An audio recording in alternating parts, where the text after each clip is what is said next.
Yo, what's going on? And E46 source back. We about to go ahead and hook up this switch to my fan and get my fan working and stuff. So let's just go over some of the tools needed. Went ahead and got me some wire cutters and some wire strippers so I can have my wires done right and looking right. I got some quick connect or quick splices. They call both things. If y'all remember back to my video when I showed you how to hook up subwoofer to your factory E46, this is what I use to tap into my wire speakers to make a clean connect. Got some terminals there, some quick disconnects, some wire ties, a fuse holder. Please, if you're gonna hook up a switch to save your bike, save your electronics, and save you some stress, please make sure you put a fuse on it if you're gonna run it straight to the battery. And then of course the switch here. And I also got some electrical tape, small screwdriver. And I'm just gonna show y'all what I did with this small screwdriver in my switch here. So I took the switch out, took the end off the switch here. Now y'all might have different ways of doing it. This is just my way I did it. This is of course the thread that keep your switch in place. I just put it down where I wanted to put where I'm gonna put my switch at on this console right here. And then I took this small screwdriver right here, went inside of it and etched it. So you can see my little etch marks right there. And what I'm gonna do to cut through that is I'm gonna use my soldering iron. This is why the whole purpose I bought this. I'm gonna plug it up, let it get real hot, make sure that it is hot, and I'm gonna take my soldering iron and cut through this plastic going along that hole right there. So that's what I'm gonna do, to cut through this plastic. When you do it, please make sure that you have a bucket and some rags nearby, because it does get hot. Plastic might start melting. So, excuse me, you just want to take, if it start melting or plastic start warping or something, take you the cold rag and just kind of splash it real quick. So what I'm about to do now is go ahead, plug up my soldering iron, let it get hot. Once they get hot, we're gonna go ahead and try to make this hole. Actually, this is gonna be the hardest part of this whole hookup, and it's not even hard. So this hookup is gonna be very simple, and I'm telling you, this is gonna be the hardest part, just doing the hole, which is nothing. So let me get this warmed up and I'll be right back. Alright guys, so I finished using the soldering iron to put a hole in there.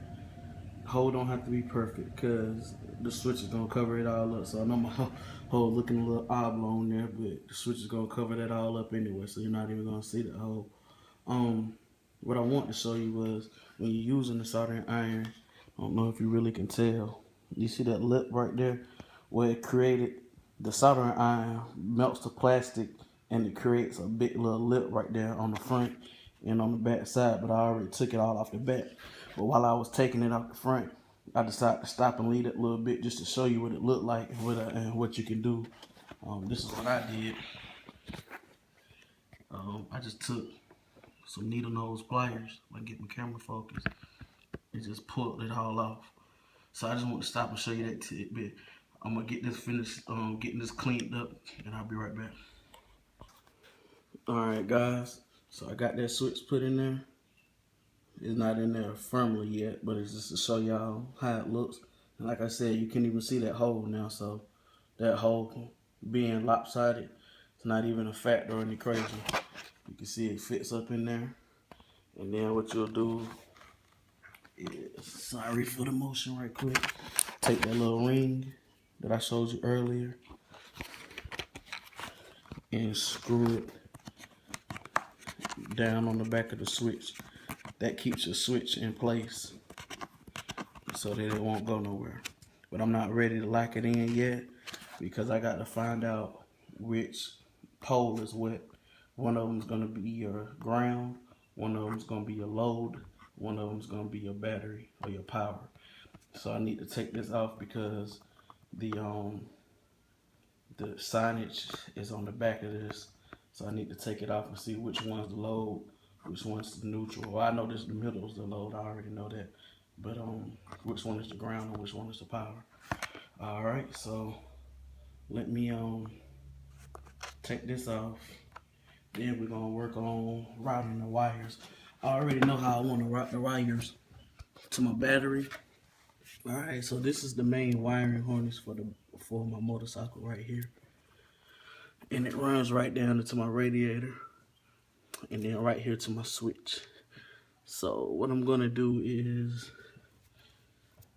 from the battery to my fan, I'm just gonna follow this wire harness all the way. You see it comes right here, goes into my battery. Don't mind that. That's just temporary stuff I had put. I got the books for that, so don't look at that and laugh. That was just something temporary I did to move my bike outside. But anyway, I'm gonna follow the wire harness all the way to here, because I'm about to cut these anyway. Lift the gas tank up and follow that whole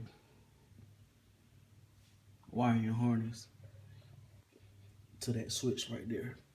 My only thing is I have to run a ground from the actual switch, and I know I'm gonna ground it, and I'm gonna ground it right here where the fan is already grounded right there. It's not a problem. I just need to find a path so that it's not in my way when I'm steering the bike. And same with the power that's gonna come from that switch. I just want to make sure that I put it into place, that it's not gonna interfere with anything when I operate the bike. You see all the wires down in there, so I need to get it up in there somewhere so it doesn't operate or interfere with anything. So while I work out my plan and see how I want to route the wires that's gonna be coming from the switch, that's gonna be right in this area. I'll be right back with y'all. Alright, so first what we're gonna do is make our ground wire. Cut this piece of wire right here. This should be long enough to be our ground. You see the switch right here, so I just did an estimate. Put the switch about where it's at under this piece right here, and then ran it down here to this screw. I'm sorry for the bad camera right here, but to this screw, plenty enough cable. Then I'm gonna zip tie it to this wiring harness to help pull it away and keep it off this radiator, because it's gonna get hot. Don't want no wires touching it. So what we're gonna do, like I said, is make our ground wire. So I'm gonna need two different types of ends. Pull this off here.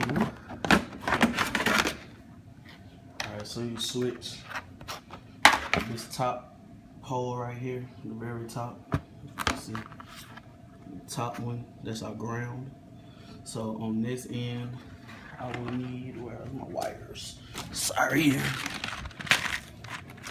I'm gonna grab one of these connectors right here, the one with the two little slices in it. Then on the other end, that's gonna be going to the ground, I'll put one of these connectors on right here. So I'm gonna go ahead and bust out my wire cutters. If I'm not mistaken, I think this is 16 or 14 gauge wire. No, 14 gauge, it says right there. 14 gauge wires. So what you want to do is, once I bust this open, you can see your wire cutters right here have numbers all over it. Since this is 14 gauge wire, I'll stick the wire right here in 14, pull it. It's going to give us a nice clean wire. And then we're going to go up here, use this 22 to 14, and crimp it together.